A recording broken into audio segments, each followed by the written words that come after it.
Hey guys, every blade of grass, doing a response to GeneralSLee's video about having a cache. Caches are an interesting concept, and they're an interesting thing to think about. And there's a lot of determining factors that would go into what you would actually put in a cache. You'd have to determine and decide what that cache is going to be used for. You'd also have to say, well, am I going to have multiple ones? Am I going to have this because I think I'm going to have to leave my house, which is going to be point A, and I'm going to go to point B, which is going to be where I've hidden my supplies.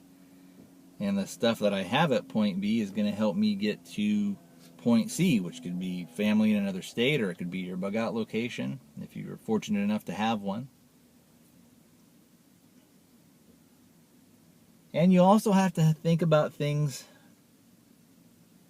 like, well, I went to all this trouble and I packed this thing carefully and I did this and I did that, and when I got there, it had been dug up. Somebody had taken it. I thought that nobody was around. I thought that nobody had seen me, but somebody did. So are you prepared for that? Also, when we think about a cache, it doesn't necessarily have to be that you've got something buried somewhere, either out in the middle of the woods or out in the desert, or whatever location you happen to be at. You could easily have a cache at someone's home. You could have a friend and they could keep the stuff in their house in a spare closet for you. If you took a 5-gallon bucket and sealed that up, and you could have extra ammo, or you could have maybe a little bit extra money, a little cash in your cache, so to speak. And for me, I think that would probably be one of the safest ways to do it. Of course, obviously, the person that you were entrusting this stuff to, and that's going to be the optimum word there, is that you trust them. So you know that they're not going to break in and take all your stuff. But still, it could be a risk. But there's risk in everything. When you're taking your stuff, your supplies, whatever it's going to be, and you're putting them somewhere where they're going to be out of your control. But for me, I think especially if you felt, well, I just don't really have any place I can go to bury this stuff, or I don't really want to bury it. If you had friends that were of a like mind, they could do stuff like that for you. You could take things over to their house. Or heck, if they lived in another state, you may be able to say, well, look, man, I'll wire you some money, and you go and you buy a bunch of this ammo for me and you store it up. Or the next time I'm out visiting, I'll bring a few things out with me and I can store them at your house, and then you, if you want, you can give me a few things and I can store it at my house.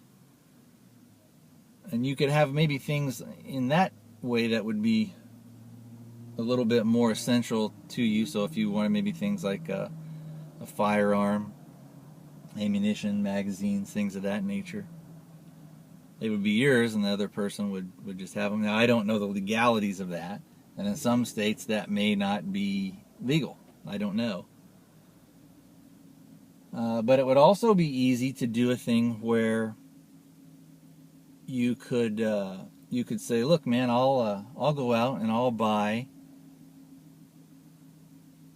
50 pounds of beans and 100 pounds of rice, or whatever thing you want to determine, and I'll put that in a couple of buckets, and we'll put your name on it, and that's your stuff. And if worse ever comes to worse, and I end up here, or you end up with me, at least you've